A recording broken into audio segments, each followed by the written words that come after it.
안녕하십니까. 진세골 사랑의 집 이사장 주수일입니다. 가정은 인간이 태어나고 성장하고 배우고 그 속에서 살아가다가 행복을 누리고 인생을 마감까지 하게 되는 가장 작은 사회 구성의 기본 조직입니다. 그런데 그 어떤 조직이든지 그 조직이 효과적으로 잘 운영되기 위해서는 그 조직의 모든 요원들이 자신의 역할을 잘 감당해 주어야 되는 것입니다. 야구팀, 축구팀, 회사, 군대, 학교 등 어느 조직을 보아도 그 속에는 모든 구성원들의 정확한 포지션과 역할들이 있습니다. 그래서 좋은 게임을 하기 위해서는 이 모든 구성원들이 자기의 역할을 알고 이것을 효과적으로 잘 감당해야 되는 것입니다. 이런 것이 없이 그냥 주먹구구식으로 그 조직을 운영하면 야구라면 수준 낮은 동네 야구가 될 것이고 회사라면 적자 회사를 면할 수가 없을 것입니다. 가정도 마찬가지입니다. 가정에도 여러 식구들에 의한 여러 가지 역할과 책임들이 있습니다. 그래서 모든 식구들이 각자가 자기 자리에서 자기 역할을 잘 감당해야 행복한 가정이 될 수가 있는 것입니다. 그 역할을 제대로 하지 못하면 자신의 가정에 심각한 문제가 생기는 것은 물론 이 가정들이 모여서 구성되는 사회 각 분야에도 많은 문제점들이 발생하게 되는 것입니다. 그래서 지난주에는 가정의 지도자인 남편의 역할에 대하여 말씀을 드렸는데 오늘은 이 가정의 실무 책임자인 아내의 역할에 대하여 한번 말씀을 드리겠습니다. 에베소서 5장 22절을 보면 아내들이여 남편에게 복종하기를 주께 하듯 하라. 이는 남편이 아내의 머리됨이 주께서 교회의 머리됨과 같음이니 그가 친히 몸의 구주시니라 하는 말씀이 있습니다. 이 말씀을 보면 가정에서 남편은 머리이고 아내는 몸입니다. 그래서 아내의 첫 번째 의무는 머리인 남편의 지도를 기쁨으로 받아들이고 여기에 복종하는 것입니다. 이것은 마치 야구에서 피처가 공을 던지면 캐쳐가 잘 받아야 된다는 것과 똑같은 말입니다. 그런데 야구에서 캐쳐가 왜 나는 공을 던지지 못하고 받기만 해야 하느냐 하고 불평하는 일은 없습니다. 그런데 가정에서는 아내들이 남편에게 복종하라고 하면 왜 우리만 남편에게 복종해야 하느냐 하고 이의를 제기합니다. 이것은 유사일에 지도라는 말과 복종이라는 말의 의미가 많이 왜곡되어 왔기 때문입니다. 그래서 아내들이 기쁨으로 복종할 수가 있기 위해서는 이 지도라는 말과 복종이라는 말의 의미 자체를 바로 잡아야 됩니다. 지금까지 지도를 한다고 하는 것은 지도자들이 자기의 욕심을 채우기 위하여 피지도자들을 힘으로 굴복시키고 이용하고 지배하는 것으로 생각을 해왔습니다. 그러나 이것은 잘못된 것입니다. 원래 지도자라는 말의 의미는 어떤 한 조직이 그 조직의 목적을 이루고 모든 조직원들이 행복해지게 하기 위하여 지도자가 조직원들을 통솔해 나간다는 것입니다. 그래서 가정 지도의 목적도 가정이 자기 뜻을 이루기 위한 것이 아니고 그 조직을 만드신 하나님의 뜻을 이루기 위한 것이 되어야 되는 것입니다. 그리고 지도하는 방법도 힘으로 굴복시키는 것이 아니고 사랑과 희생으로 섬기고 봉사하는 방법으로 해야 되는 것입니다. 그런데 남편들이 아내를 지도하는 것을 이러한 방법으로 하지를 않으니까 아내들도 여기에 대하여 복종하기가 싫어지게 된 것입니다. 따라서 아내들이 기쁨으로 복종하게 하기 위해서는 먼저 이 지도라는 말의 개념을 바꾸고 지도자인 남편이 올바른 방법으로 지도를 해 주어야 되는 것입니다. 그러면 여기에 따라서 복종이라는 말의 의미도 새로워지는 것입니다. 일반적으로 대부분의 아내들이 복종이라는 것은 힘이 약해서 굴복을 당하고 지배받는 것으로 생각을 해왔습니다.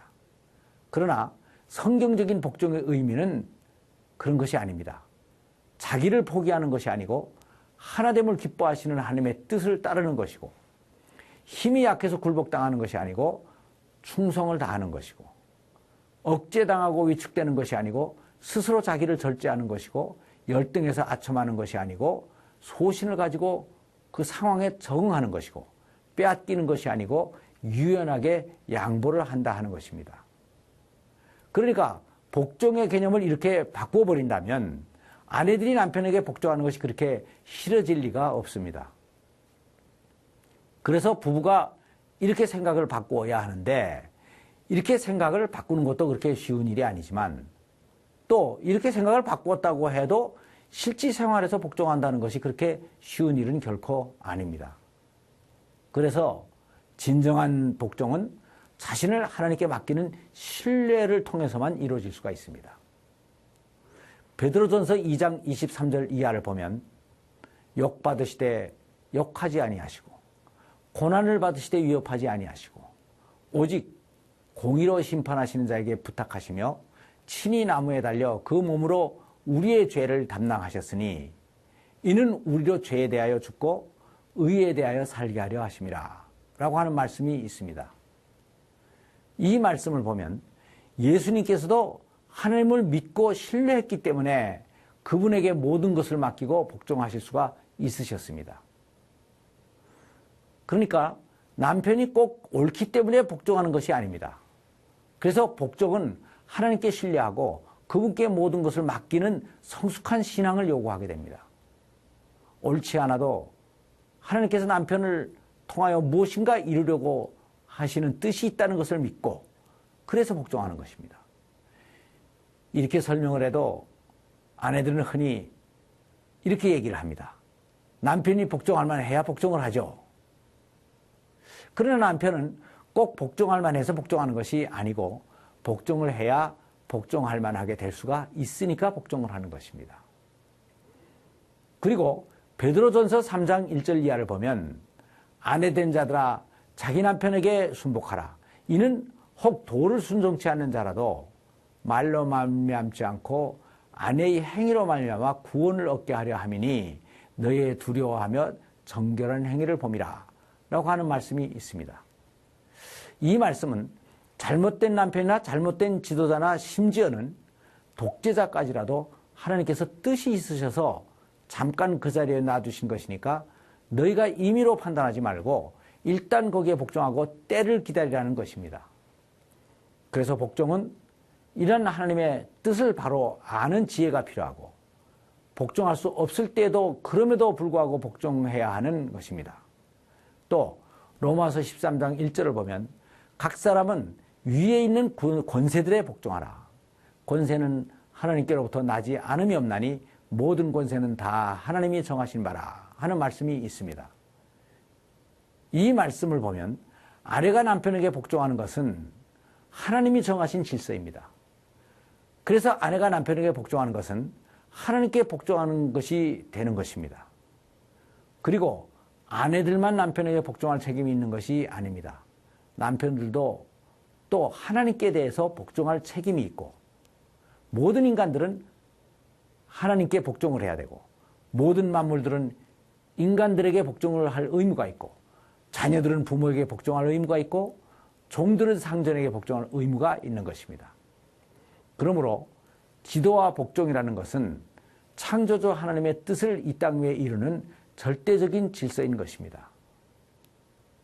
성경의 히라보 원문에는 복종이 후포 타소라는 말로 되어 있습니다. 그런데 후포라는 말은 아래라는 말이고 타소라는 말은 전체를 하나로 조화를 이루게 하기 위해서 적극적으로 협조를 한다는 뜻이 있습니다. 그리고 다음 아내가 남편에게 복종해야 할 또 다른 이유는 아내의 수준 높은 행복감을 얻는 것은 복종하는 삶 속에서 얻어지기 때문입니다. 인간은 누구나 다 이기적인 존재이기 때문에 남녀가 결혼을 하고 나서도 서로 배우자를 조종하고 지배하려고 하는 마음을 가지게 됩니다. 그래서 힘겨루기를 하게 되는데 이때 아내가 이겨서 남편을 어느 정도 조종할 수 있게 되면 아내가 일단 만족을 하게 되고 행복감을 느끼게 됩니다. 그러나 이때 느끼게 되는 행복감은 수준 낮은 행복감으로 그 뒤가 그렇게 좋지가 않습니다. 몸인 아내가 머리를 마음대로 휘두르면서 이끌어가다 보니까 집안이 바른 방향으로 갈 수가 없게 될 것이고 이렇게 우지좌지하는 것도 아내 입장에서 시간이 지나면 또 실증이 날 수밖에 없기 때문에 허탈해질 수밖에 없게 되기 때문입니다. 그리고 또 자녀들은 어머니가 아버지께 복종하는 것을 보면서 진정한 복종이 무엇인가 하는 것을 배우게 되는데 어머니로부터 이러한 복종을 배울 수가 없게 되니까 결국은 아이들이 불효자식이 될 수밖에 없는 것입니다. 그러니까 아내가 남편에게 복종하는 것은 자녀들에게 복종을 가르치는 최선의 방법이 됩니다. 아내가 남편에게 복종하면 집안이 하나됨을 이루고 자녀들은 이것을 보면서 부모에게 복종을 하게 될 테니까 온 집안이 화목해지고 아내 자신도 여기에서 보람과 행복을 찾게 되는 것입니다. 이것이 바로 하나님께서 현숙한 아내들을 위하여 예비해 놓으신 수준 높은 행복인 것입니다. 그래서 이 복종은 여성의 아름다운 내면적인 미를 갖추게 하는 것이고 또 베드로전서 3장 3절 이하를 보면 너희 단장은 머리를 꾸미고 금을 차고 아름다운 옷을 입는 것으로 하지 말고 오직 마음에 숨은 사랑인 온유하고 안정한 심령에 썩지 아니할 것으로 하라. 이는 하나님 앞에 값진 것이니라 하는 말씀이 있습니다. 이 말씀은 하나님은 어떤 것을 값지게 봐주시고 또 아내들은 무엇을 중요하게 여겨야 되는가 하는 것을 잘 설명한 말씀인 것입니다. 감사합니다.